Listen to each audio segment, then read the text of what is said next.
Kung maalala ninyo yung dalawa, naging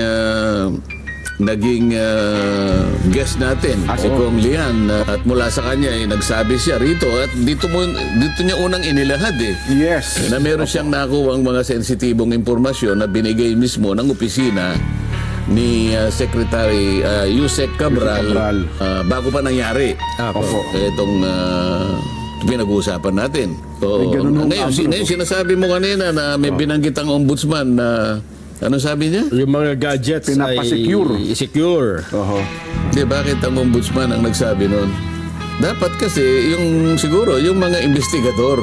Sa tingin ko hindi yung ombudsman ang nagpapanukala ng ganun, kundi yung mismong mga investigador na nagsisimula para malaman ang mga katotohanan sa pangyayaring ito.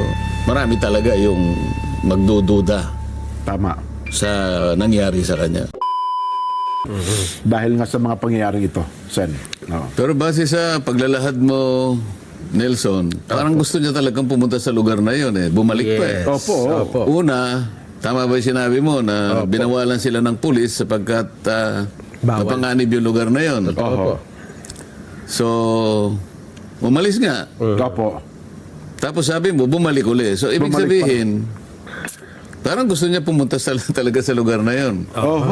Pangalawa, napansin ko, sabi na bagit mo kanina, bumalik yung driver para balikan siya, di ba? Kasi sabi ni, iwanan mo ko pero balikan mo rin ako. Oo nga, pero hindi ba niya hinintay na dapat tatawag? O, balikan mo na ako. Di ba dapat may...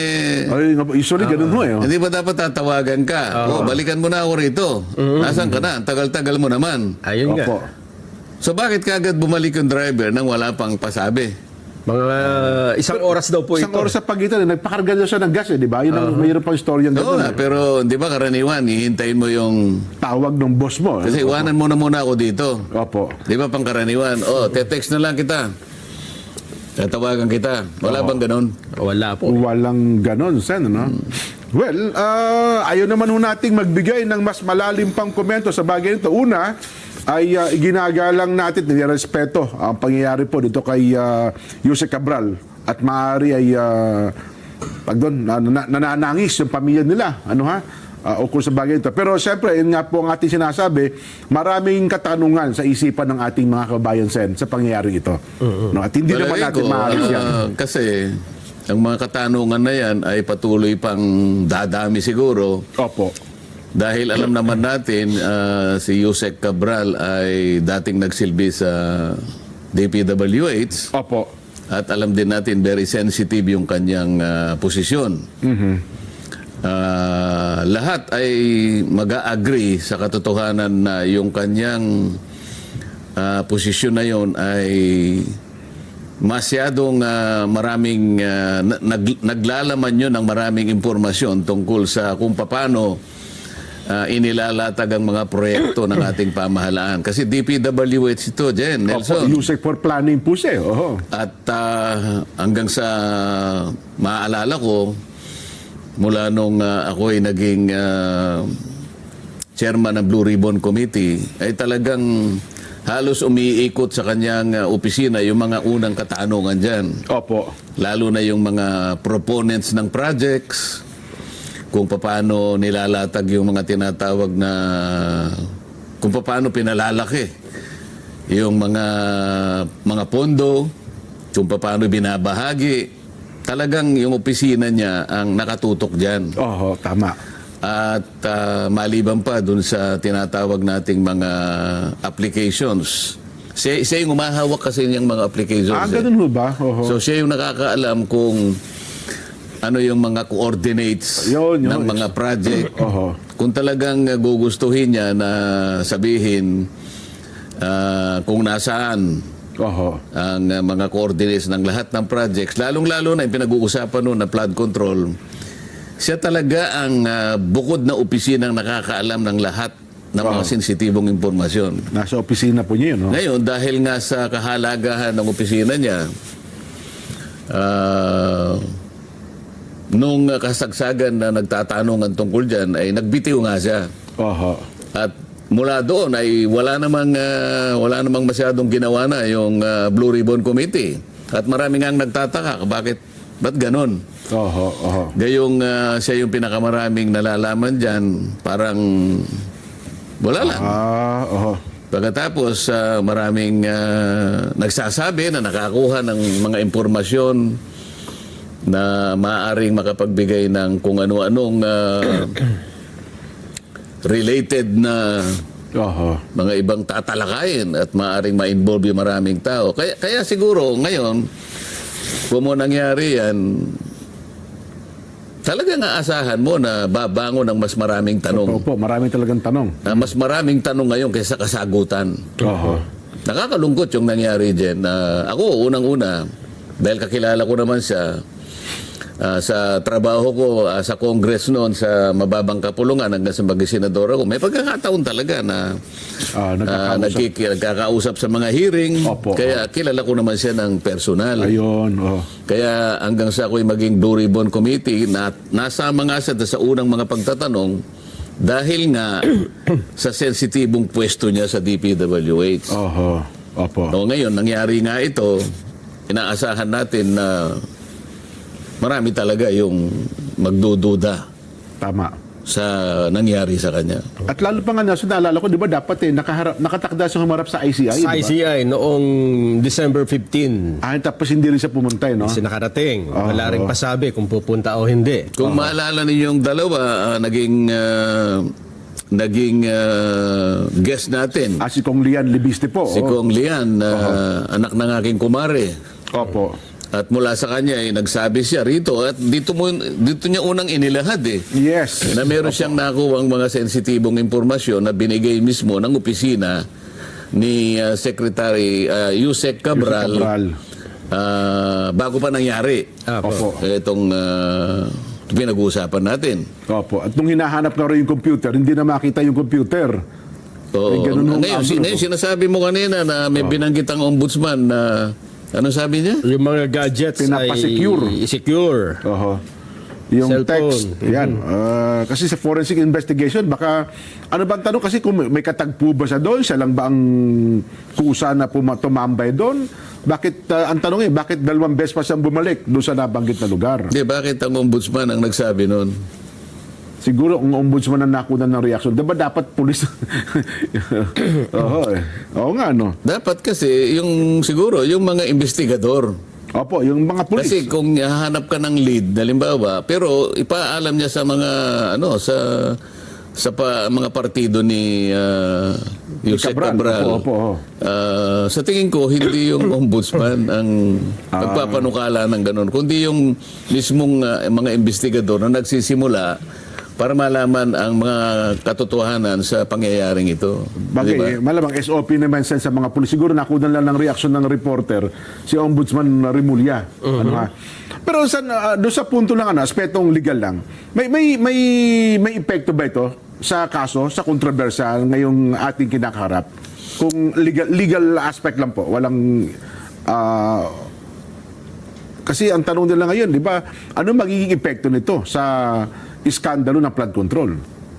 Ang magiging maraming epekto sa tingin ko kasi nga yung sa dami ng mga impormasyon na dapat sana'y nailahad niya o naikwento niya, maaring yung iba ngayon ay hindi na makikita. Ayun. Di ba? Maaring tamaan naman ng mga impormasyon na yan ay medyo nagsasaya siguro. Kaya kung tatanungin mo kung anong magiging epekto niyan, merong nalulungkot talaga, merong nagsasaya. May lihim pa na, tama kayo. Kasi yung mga dapat na maibahagi, alang-alang dun sa ikalilinaw ng sino ba talaga ang nagpasimuno niyan, kagaya ng binabanggit natin dito. Palagi nating binabanggit. Sana sa lalong madaling panahon, makita natin kung sino yung mga masterminds, hindi ba? Ngayon, isa sa epekto, baka mahirapan kung paano maituturo lahat yun, di ba? Dahil sa pagkawala kung tatanungin mo ako, kasi simpleng-simple lang naman, mas maganda, maraming magkukwento, maraming mapagkukunan ng impormasyon, pero sa nangyaring ito, maaring mapigilan yung iba. Pero sa kasaysayan naman,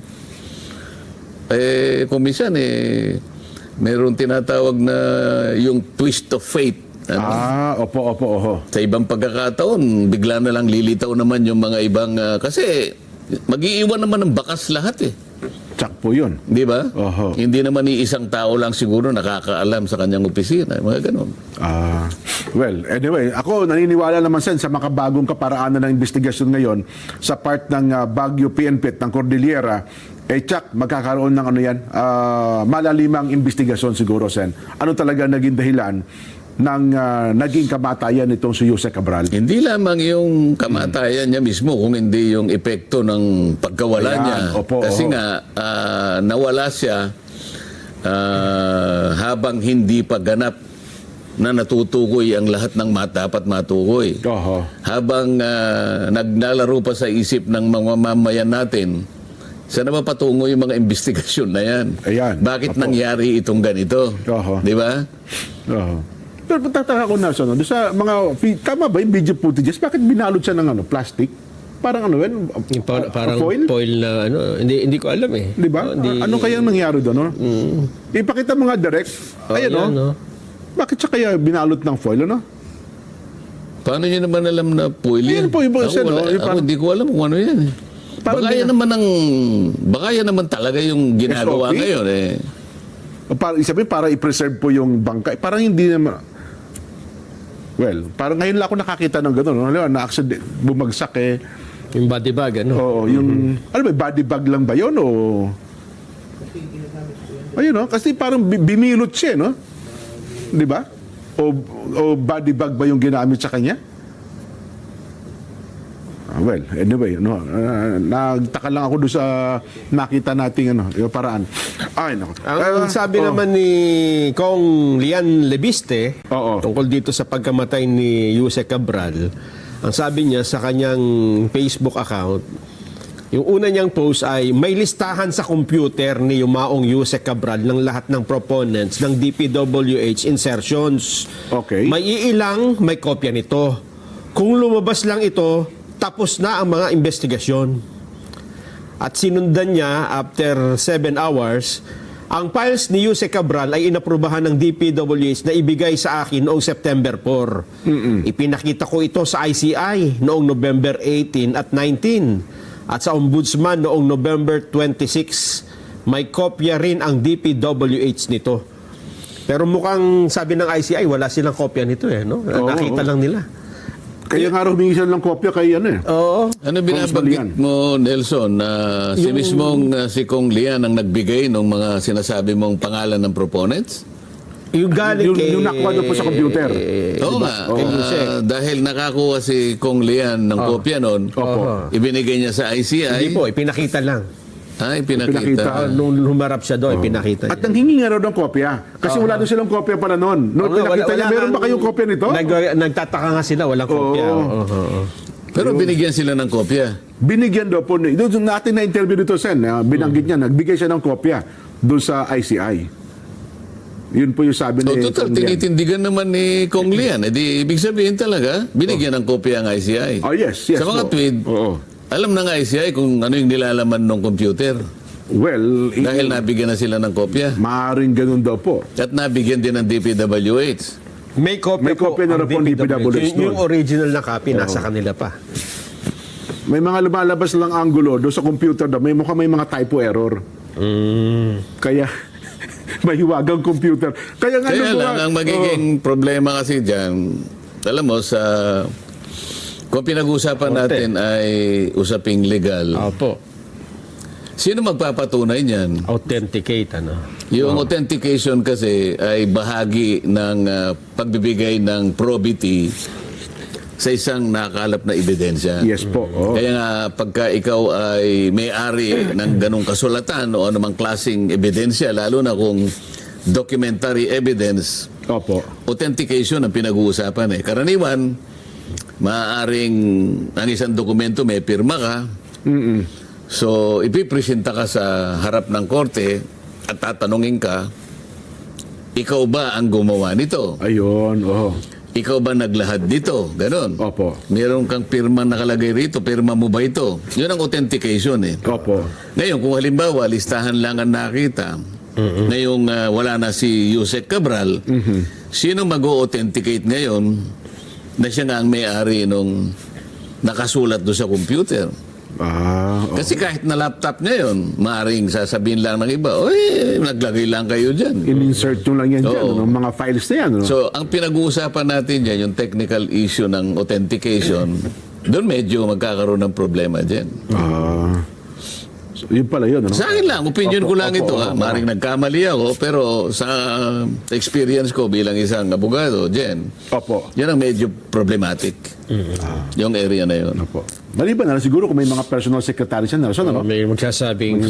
Yan ay talagang ano. Kami po ang nag-save niyan, kami ang gumawa niyan. Yung sinasabi nating pwede rin naman patunayan yung mga digital traces sa libangan. Ayan, isa po yan. Oh. Kaya naman, hindi mo na mabubura yan eh. Opo. Di ba, pangkaraniwan, pagka meron kang communication galing sa cellphone mo, ano, Ayan. ayan naman, pwedeng sabihin ng korte na kahit di mo patunayan yan we can take judicial cognizance na by technology talagang galing sa iyo yan. Di ba? Ayun. May mga forensic investigations. Oo, yung mga ganyan. Tama. Ay, nako. Well, again, sana magpakaingat po ang Baguio City PNP ang Cordillera sa bagay na ito. At yung maraming tanong sa isipan ng ating mga kababayan, Sen, ay unti-unti masagot sa pamamagitan ng malalimang investigasyon po nila. Kasi maraming tanong talaga yan. Bakit siya pumunta ron? Sino ba yung kausap niya ron? Ayan. Oho. Di ba? Pangkaraniwan kasi kung may kausap ka, ba't ka naman pupunta doon Sa bangin. sa bangin o kaya sa tabi Yan. ng ilog? Di ba? Tama po. Ang isa pa hong ipinagtataka ng iba, mismong si Jose Cabral ang nagsabi sa isang panayam noon pa na siya ay may phobia sa heights. So, ibig ganon? sabihin, hindi niya kaya, Hindi siya, takot siya sa matataas na, tapos matataas na lugar.